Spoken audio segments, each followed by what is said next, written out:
எத்தனை பேருக்கு எனக்கு டபுள் போர்ஷன் பிளஸிங் வேணும்?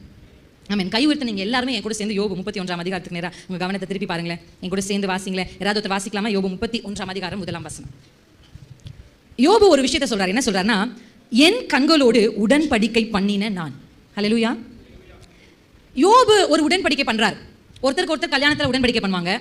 இந்த வேத புத்தகத்தில் நிறைய உடன்படிக்கைகளை நம்ம பார்க்க முடியும், பல தரப்பட்ட உடன்படிக்கைகளை பார்க்க முடியும். ஆனால் யோபு ஒரு உடன்படிக்கை பண்றார்.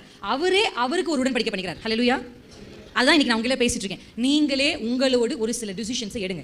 எத்தனை பேருக்கு கண்ணாடி பார்த்து பேசுற பழக்கம் இருக்கு? நீ ரொம்ப அழகா இருக்கடி, உன்ன மாதிரி அழகு வரவே வராது.